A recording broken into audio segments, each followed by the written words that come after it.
At it again, and we got to talk about some Democrats panicking today.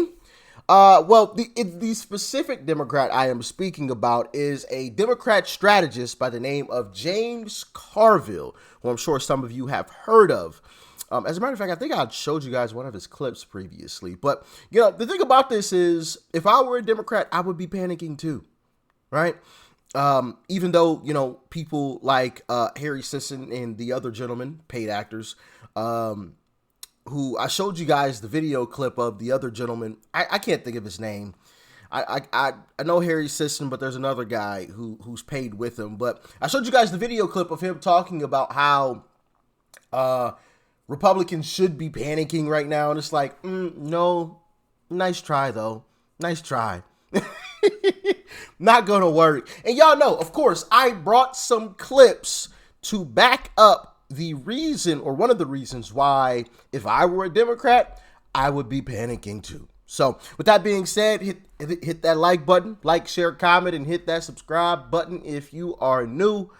And let's take a little trip down memory lane first, because this isn't the first time that Democrat strategist James Carville has been panicking. Now let's dive in. But that's all right, you little 26-year-old. You don't feel like the election's important to me. They're not addressing the issues that I care about. So my advice to tell these young people to get off your and go vote, because you should vote like your entire future and the entire future of this United States depends on it, because quite frankly, it does. And that's not an exaggeration.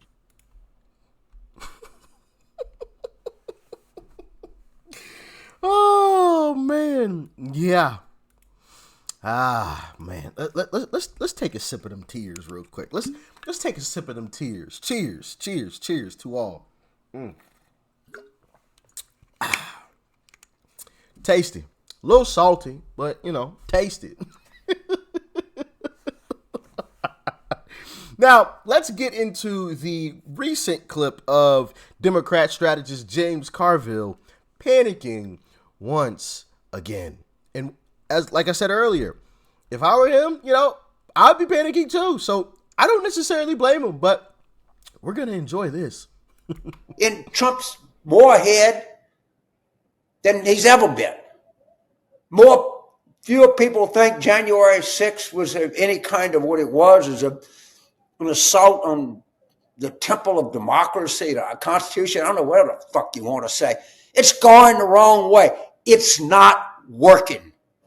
Everything that we're throwing is spaghetti at a wall, and none of it is sticking, me included. And it's hard when you start in your 80th year, and you like anybody else, I have an opinion of myself. And the opinion I've come to is, I don't matter. It doesn't matter. You can prepare, you can be on TV, or you can write pieces, you can have a YouTube channel, you can have a podcast, and nothing. And, we gotta try to think of something different, because what we're doing is really, really not working.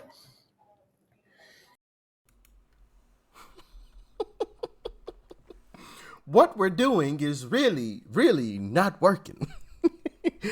Well, that you got right, sir. Trying to throw Trump in courtroom after courtroom after courtroom. That strategy you thought was ironclad, but in reality it wasn't. Because every single one of those cases is absolutely falling apart, and I've actually created several videos over the past couple of days showing each one of those cases. So if you haven't checked it out, definitely go and check out the past couple of days videos. Every single one of those cases is falling apart. And it's hilarious to watch and see the panic from Democrats, man. Trump is a Trump. Oh, Trump's a bad guy. We do. Oh man. And actually, I have another video. Well, I guess he's not really panicking in that one, but stick around for later on, okay? Well, I don't know when I'm going to drop that video. Maybe this one drops after that one. I don't know. Anyway, now let's get into some of the reasoning as to why, if I were a Democrat, yeah, I'd be panicking too. Take a look. And Biden seems to be struggling with key demographic groups that he would need to win, and win big, if he stands a chance of being reelected. John, there is significant softness in the support for Joe Biden among core Democrats. In this poll, he's carrying black voters by 61 points. Well, that sounds like a lot, but he carried them by 84 points back in 2020. Latino voters, a very slight Biden edge in this poll, but it was a 21-point advantage in the exit polls back in 2020. And among younger voters, under 30, we're actually seeing Trump with a slight edge. That was a big win for Biden last time around. It's particularly stark to see that difference among voters of color. Black voters under age 50, far less likely in this poll to say they're supporting Joe Biden than older black voters. And Biden seems to... That last little tidbit is actually true. Ask me how I know. I have gotten into lots and lots of discussions about this topic. Trump v. Biden. And yeah, he wasn't lying. He wasn't lying. Man, younger black folks, a little more malleable. Older black folks, my goodness. Not all. Because I see some of y'all watching. Okay? I see some of the black folks watching. I see y'all in the comment section. Shout out to y'all. But y'all know exactly what I'm talking about. I'm sure some of y'all have talked to y'all families too. These older black folks, man, bro, are they stubborn? Stubborn. I might tell a crazy story one of these days, because pretty wild, man. It's pretty crazy when you can show somebody a video and they just stonewall. It's pretty wild, man. But also, I want to show you guys this next video as well, as to another reason why I would be panicking if I were a Democrat. Check it out. Let's look at the choice for president in 2024 among Biden's 2020 voters, all right? Because I think this sort of illustrates sort of how Biden's getting pushed a little bit. So if you like Biden on the Israel-Gaza war, look at that. He's getting 87% of the vote. RFK Jr. is getting 8%. Donald Trump way down here at 4%.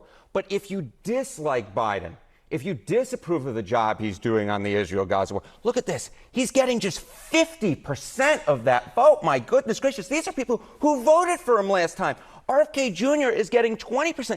This is just a 30-point margin compared to a 79-point margin among those who approve of Biden on the Israel-Gaza war. This is a huge dividing line within the Democratic Party, and that's something, of course, we're seeing right now between the progressive wing and those more centrist or mainstream Democrats.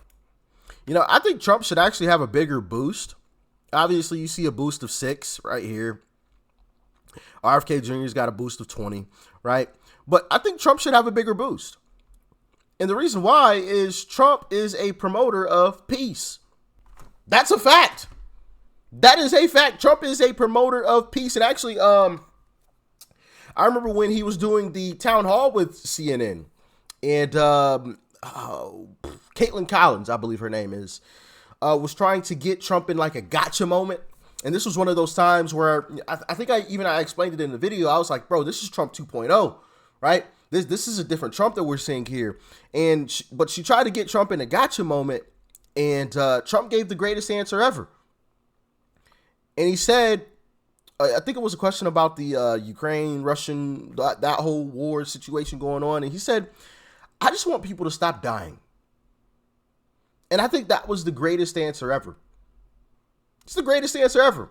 Because one thing that I don't think people are really realizing and recognizing, those men, they're somebody's son, right? Those are somebody's sons that are being put 6 feet in the dirt. You know, those are somebody's brother, possibly somebody's uncle, possibly somebody somewhere maybe looks up to them, right? Sees them as inspiration. And Trump gave the perfect answer. I just want people to stop dying, right? the promoter of peace. So in reality, because that's what a lot of these people on the left are yelling for, peace, right? Peace. Stop the ceasefire. Trump would actually push for that. Trump is a promoter of peace. I'm just saying, I think Trump should have a bigger boost than just 6%. Now granted, he doesn't need it, right? But I think he should have a bigger boost personally. But that's just my opinion. What do y'all think? And as a confession, we're such nerds that occasionally Harry sends me some of this data. And the number that jumped out here, RFK at 20% among people, Democrats who voted for Biden in 2020 and dislike him on the Biden war. I think your next slide points to a little bit of what's going on here. What exactly is cooking? Why do they dislike Biden on Israel? Okay. America's support for Israel is, now this is among 2020 Biden voters who are currently not voting for him. So it's those dislike, those disapprovals. Take a look here. Do you believe that America's support for Israel is too much? The clear majority, 60% of those folks who are currently not voting for Biden, but did last time around, say that America's support for Israel is too much. Just 24% say about right. You get this 4% who say not enough. But this group is double the size of the about right and not enough combined. And a lot of those folks at this particular point aren't necessarily going for Donald Trump. They're going for RFK. I got to say that not enough is virtually nothing here. In general. And honestly, we don't need them to break for Trump because RFK is just fine, right? And I showed you guys the video of RFK in his comments and statements and things because the whole narrative is RFK is going to pull from Trump. And it's like, no, RFK Jr. is a Democrat through and through. And if you haven't seen that video, definitely check it out because there's some shocking things that even I was like, whoa, he actually said that. I was shocked by some of the things that RFK Jr. had said. So if you haven't seen that video, definitely go and check it out. I think I dropped it last week. I think it was last week. Late last week. But anyway, yeah, RFK Jr. is most definitely pulling from Biden. So the more that RFK Jr. pulls from Biden, the better, in my humble opinion. Honestly, I think it would actually be pretty funny. And I might actually try to push for this one. If more Democrats actually went and voted for RFK Jr. than Biden, how hilarious would that be, right? Right after the election, the results are announced. Trump is the winner, but RFK Jr. actually beat out Biden. That would be absolutely hilarious. And honestly, I think it would be a good thing, right? Because people would have to really, or at least the far leftists would have to have a reality check like, whoa, okay. Yeah, now we're like the minority, right? More people chose RFK Jr. than our guy who was trying to push these far leftist policies. I think it would be absolutely hilarious to see RFK Jr.